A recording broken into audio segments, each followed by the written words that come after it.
Hello everyone, welcome back to new video. So friends, আজকে আমি তোমাদেরকে দেখাবো কোনো একটা গল্প থেকে কিভাবে তোমরা কোনো কম্পোজিশন বা ইলাস্ট্রেশনকে কিভাবে বার করতে পারবে। তো চলো ফার্স্টে তোমাদের গল্পটা দেখিয়ে দিই।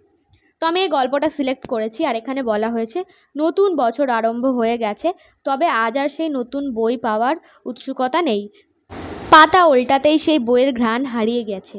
দোকান থেকে আর কেনা হয় না খবরের কাগজ মলাট লাগানোর জন্য, নানা রকম কার্টুন ছবিতে ভরা স্টিকারগুলো নেওয়ার জন্য আর জেদ ধরি না বাবা মায়ের কাছে। সব কিছুই যেন হারিয়ে গেল। তো দেখো, এটা খুব একটা সিম্পল গল্প তোমাদের জন্য সিলেক্ট করেছি। তো দেখো, এইটা থেকে তোমরা কিভাবে একটা কনসেপ্ট বার করতে পারো সেটাই আমি তোমাদেরকে দেখাবো। তো এইটা হলো বিষয়টা, যেটা আমি তোমাদেরকে এতক্ষণ পড়ে বললাম। তো এবার দেখো, আমি একটা কম্পোজিশন করেছি। আই থিঙ্ক কতটা ঠিক হয়েছে জানি না, তবে আমার মতে এই কম্পোজিশনটাকে যদি ইলাস্ট্রেশনেও দেখানো হয় বা কম্পোজিশনে, মানে বিষয়টা কিন্তু এরকম রাখলেই ঠিক হবে। এখানে দেখো, আমি একটা মেন ফিগার রেখেছি, তার সাথে একটা বাচ্চা এবং তার বাবা। তো ঘটনাটা এটাই বলা যেতে পারে যে গল্পকথক যিনি আর কি বলছিলেন যে আর সেই বইয়ের পাতা উল্টানো হয় না, ঘ্রাণ নেওয়া হয় না, জেদ ধরা হয় না, সে কোনো একটা বইয়ের দোকান দিয়ে পাস হচ্ছিলেন। তখন মানে কলেজে দেখবে যে একটা বই একটা খাতা এনাফ, তার বাইরে কিছু লাগে না। তো সেক্ষেত্রে এখানেও বিষয়টা ওরকমই হয়েছে যে ছেলেটা পাশ দিয়ে যাচ্ছিলেন, তখন দেখতে পায় যে একটা বাবা তার বাচ্চাকে নিয়ে যাচ্ছে, তার পিঠে ব্যাগ হাতে ব্যাগ, বইয়ের দোকান থেকে বেরোচ্ছে। আই থিঙ্ক সে বই খাতা মলাট টলাট কিনেছে বাচ্চারা কেরম কিনতে পারে। তো এটাই আর কি বিষয়টা, যে সে দেখছে আর তার পুরনো মেমোরিটাকে রিকল করছে।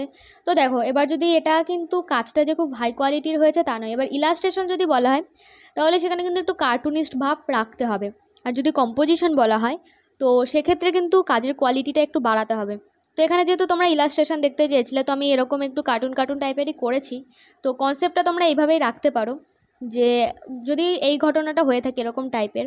তো আমার ঘটনার সাপেক্ষে আমি একটা ফিগার রেখেছি যে ভাবছে দুজনকে দেখে, আর পেছনে ব্যাকগ্রাউন্ডে একটা বইয়ের দোকান রয়েছে। বইয়ের দোকানে আরও ফিগার, বই খাতা, আরও অনেক কিছু অ্যাড করতে হতো, সেগুলো আমি করিনি। আর দেখো, ওপরে যাতে বোঝা যায় এটা বইয়ের দোকান, তার জন্য একটা আমি নাম দিয়েছি, একটা টুল দিয়েছি। বইয়ের দোকানে অনেক সময় বসার জন্য দেওয়া হয়, সব বই খাতা রাখা থাকে। তো এটাই আর কি একটা বিষয় যে কিভাবে তোমরা স্টোরি টেলিং থেকে একটা ঘটনা বার করতে পারবে। আর এখানে বইয়ের দোকানের যে নামটা, সেইখানে টাইপোগ্রাফিটাও খুব প্রমিনেন্ট করিনি। তোমরা যদি ডিজিটাল ইলাস্ট্রেট কাজগুলো দেখে থাকো, তো সেখানে কিন্তু খুব ডিটেল যে কাজ হয় তা না, একটু কার্টুনিস্ট টাইপের কাজ হয়ে থাকে। তো আমি সেই হিসেবে এখানে করেছি। ডিটেল টাইপোগ্রাফি করে যদি রিয়েলিস্টিক কাজটা আনতাম, তাহলে সেক্ষেত্রে এখানে কিন্তু একটা হাই কম্পোজিশন ক্রিয়েট হয়ে যেত।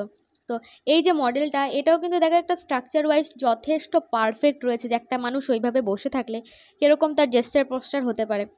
কিন্তু আমার ওই কম্পোজিশনটাই কিন্তু এরকম ছিল না। তো তোমাদের এখন অনেক ডাউটস রয়েছে কাজ নিয়ে, কম্পোজিশন নিয়ে। তো দেখো, স্টার্টিংয়ে আমিও এরকম খুব ভুলভাল ছবি আঁকতাম। তো আমারও গাইডেন্সের প্রচুর অভাব ছিল। তো মানে গাইডেন্স পাওয়ার পরে এই দেখো স্টিল লাইফ করেছিলাম, বেশ ছবিগুলো এরমভাবেই করতাম।